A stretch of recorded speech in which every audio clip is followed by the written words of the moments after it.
ট্রমাটা আমার জন্য বেশি মানে খারাপ ছিল।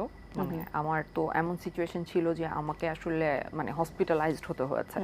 আমি ৩-৪ বার এরকম হসপিটালে ছিলাম, মানে রিহ্যাব সেন্টারে ছিলাম। সো ফর আমার ডিপ্রেশন অ্যান্ড সুইসাইডাল টেন্ডেন্সি। তো তারপর আমি প্রফেশনাল হেল্প নিয়েছি। আমাদের এখানে যেটা হয়, মেন্টাল হেলথ নিয়ে আমরা একদম কথা বলতে একদম এখনো ভয় পাই, পর্যন্ত লজ্জা পাই। আমরা মনে করি যে আমাকে সবাই পাগল মনে করবে। আমাকেও সবাই বলতো যে এটা বলবা না মানুষকে যে তুমি প্রফেশনাল হেল্প নিচ্ছ। হ্যাঁ, প্রফেশনাল হেল্প নিচ্ছ, তাহলে মানুষ পাগল মনে করবে। সো আমি কিন্তু প্রফেশনাল হেল্প নিয়েছি এবং তখন আমি মেডিসিন খেতাম। তারপর আমার মেডিসিন অনেক বছর অফ ছিল। তারপর আমি যখন কানস ফিল্ম ফেস্টিভ্যালে আমাদের সিনেমাটা সিলেক্ট হলো, তখন আমার এক ধরনের প্যানিক অ্যাটাক হলো এবং ব্রেকডাউন হলো। তারপর আমি আবার মেডিসিন শুরু করেছি। সো এখন আমি যেটা করি, আমি রেগুলার ডক্টরের আন্ডারে থাকি এবং আমি কাউন্সিলিং করি।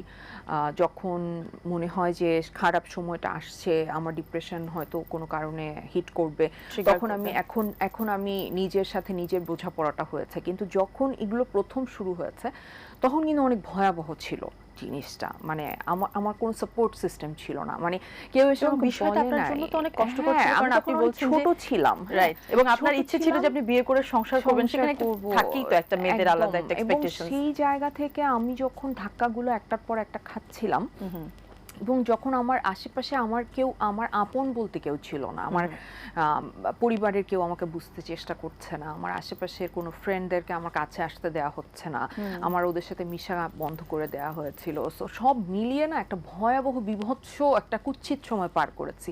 কিন্তু সেটা ওভারকাম করার পরে আজকের বাঁধন, হ্যাঁ ডেফিনেটলি আজকে আমার আজকের অবস্থানের পেছনে ওই ঘটনাগুলোর অনেক বড় বড় এফেক্ট আছে।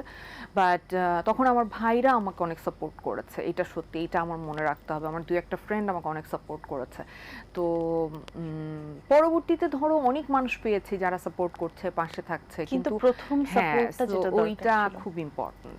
আপনি আপু এতখানি পথ পেরিয়ে এসেছেন, এটার জন্য অফ কোর্স আপনাকে হ্যাটস অফ, বিকজ যেই সিচুয়েশনের মধ্যে দিয়ে আপনি গিয়েছেন, অনেক মেয়েরা কিন্তু তারা অনেক আগে গিভ আপ করে ফেলে। হ্যাঁ, আমরা এটা যতটুকু আমি জানি। আমি কালকেও ডক্টরের কাছে গেলাম। তো যখন আমি ডক্টরের কাছে যাই, আমি যে সেন্টারটায় যাই, তো সেখানে তো আমি অনেকবার ভর্তি ছিলাম। সো তখন আমি তখন নিজের কাছে নিজেকে অনেক গ্রেটফুল হলাম যে অনেকটা পথ আসলে আমি এসেছি। আজকে হয়তো আমি ওইখানেই পেশেন্ট হিসেবে থাকতে পারতাম, কিন্তু সেই জায়গা থেকে আজকের বাঁধনের অবস্থান ডেফিনেটলি অনেক কিছু আমি অ্যাচিভ করেছি জীবনে। অবশ্যই চমৎকার এই যে জার্নিটা, এবং যেটা আপনি বললেন যে কারো হেল্প যদি না পাওয়া যায় সময় মেয়েদের জন্য, এখনো কিন্তু আপনি এই জিনিসগুলো অনেক আগে থেকে ফেস করছেন, বাট এখনো কিন্তু পরিবারের জায়গা থেকে বা অন্য জায়গা থেকে সাপোর্টটা বেশ মেয়েদের ক্ষেত্রে কমই আসে। তো সেখানে কিন্তু আপনি অনেক বড় একটা এক্সাম্পল, এবং যেটা আপনি এখন বললেন যে এখনো আপনি কাউন্সিলিং নিচ্ছেন, এটা হয়তো বা অনেকেই বিলিভ করবেন, অনেকে বলবেন না এখন আর কাউন্সিলিং এর কি দরকার আছে, সে তো এখন যথেষ্ট সাহসী, যথেষ্ট আত্মবিশ্বাসী এবং বোল্ড।